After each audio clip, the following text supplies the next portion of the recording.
Oke, teman-teman, selamat datang. Sadar nggak sih, belakangan ini kita kayaknya dikepung sama yang namanya AI generatif. Mau bikin gambar, nulis email, semuanya pakai AI. Nah, di bahasan kali ini, kita bakal coba intip apa sih sebenarnya mesin di balik semua keajaiban ini? Pasti pernah dong ya. Mungkin pas ngobrol sama chatbot buat nanya paket, atau iseng-iseng aja sama asisten virtual di HP, dan yang bikin kaget, ngobrol sama mereka tuh rasanya makin lama makin nyambung, makin kayak ngobrol sama orang beneran. Tapi, tahu nggak, obrolan simple itu baru permukaannya aja. Di baliknya, teknologi ini tuh bisa lebih dari sekedar jawab pertanyaan. Dia bisa bikin karya seni, nulis coding, bahkan bikin lagu. Gila kan? Jadi, gimana ceritanya sebuah mesin bisa sekeren itu? Apa sih rahasianya? Nah, jawabannya ada di tiga huruf ajaib, LLM, atau kepanjangannya Large Language Model. Coba bayangin deh, LLM ini tuh otaknya, otak super jenius, yang jadi sumber tenaga buat semua aplikasi AI yang lagi viral sekarang. Biar gampang bayanginnya, anggap aja LLM itu mesin mobil. Bodinya boleh keren, fiturnya canggih. Tapi kalau nggak ada mesinnya, ya mobilnya nggak bakal jalan kan? Nah, AI generatif juga gitu. Tanpa LLM, dia cuma program kosong yang nggak bisa apa-apa. Oke, jadi intinya gini. LLM itu adalah program AI yang dikasih makan data teks dalam jumlah yang, wah, luar biasa banyak. Bayangin aja, seluruh isi internet, jutaan buku, artikel, semua dimakan sama dia.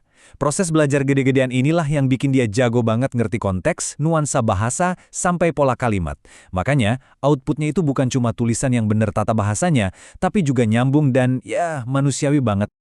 Namanya mungkin kedengeran teknis banget ya, LLM. Tapi percaya deh, kita semua udah sering banget berinteraksi sama hasilnya. Contohnya nih, GPT-4, itu otaknya chatbot-chatbot canggih. Terus ada Llama dari Meta, yang mungkin aja ada di balik fitur WhatsApp yang kita pakai. Atau model lain kayak BERT dan T5, yang diam-diam kerja di belakang layar aplikasi terjemahan atau perangkum artikel. Oke, jadi sekarang kita udah kebayang ya apa itu LLM. Sekarang yuk kita lihat, apa aja sih yang bisa dia lakuin? Nah, salah satu dampak paling gedenya itu ada di cara kita ngobrol sehari-hari, terutama di dunia customer service. Masih ingat nggak, zaman dulu kalau ngobrol sama chatbot itu kaku banget dan sering nggak nyambung. Nah, era itu udah lewat. Berkat LLM, chatbot sekarang bisa ngerti pertanyaan kita yang ribet sekalipun dan ngasih solusi yang beneran ngebantu. Rasanya tuh udah kayak ngobrol sama orang beneran. Dan hasilnya, ini jadi win-win solution. Buat kita sebagai pelanggan, kita dapat jawaban cepat dan akurat, jadi makin puas kan? Nah, buat perusahaannya, tim CS mereka jadi nggak terlalu keteteran dan bisa fokus nanganin masalah-masalah yang emang butuh empati manusia. Tapi, LLM itu bukan cuma soal jawab-menjawab pertanyaan aja. Sekarang, kita masuk ke area yang lebih seru, dunia kreativitas.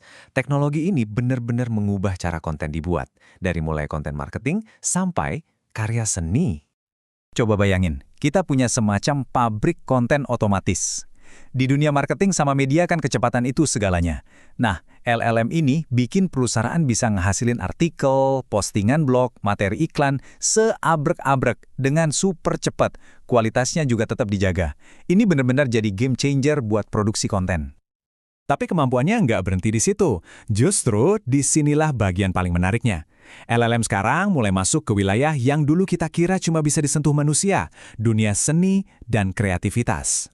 Bayangin deh, ada AI yang bisa nulis cerita fiksi, bikin puisi yang dalam maknanya, bahkan bantu nulis skrip film. Ini bukan lagi cerita di film fiksi ilmiah loh, ini udah kejadian sekarang. LLM seakan-akan membuka pintu ke era baru, di mana manusia dan mesin bisa berkolaborasi bikin karya seni. Batasan antara seniman dan algoritma jadi makin kabur. Oke, yang terakhir kita lihat perannya di dunia ilmu pengetahuan.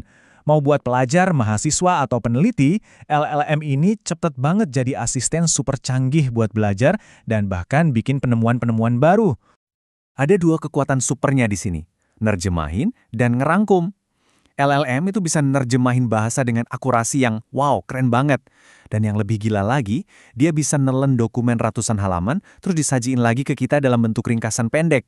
Ini ngebantu banget buat siapapun yang sering pusing sama tumpukan informasi. Nah, dampaknya ini kerasa banget di dua sisi. Buat mahasiswa atau pelajar, LLM ini kayak punya tutor pribadi super pinter yang bisa ditanya kapan aja buat ngejelasin konsep yang susah. Tapi buat peneliti, perannya beda lagi. Dia jadi asisten riset yang nggak pernah capek, yang bisa nyaring ribuan jurnal cuma dalam hitungan menit. Intinya, LLM ini lagi mempercepat laju penemuan dan pengetahuan manusia. Jadi, setelah kita lihat semua ini ya, mulai dari customer service, bikin film, sampai riset ilmiah, kita jadi sampai ke sebuah pertanyaan besar. Jelas, teknologi ini bukan cuma alat bantu biasa. Dia lagi ngebentuk ulang cara kita kerja, cara kita belajar, dan cara kita berkreasi. Jadi sekarang pertanyaannya bukan lagi apa itu LLM, tapi lebih ke dunia kita bakal jadi seperti apa ya dengan adanya LLM? Menarik untuk dipikirkan. Terima kasih banyak udah nyimak bahasan kali ini.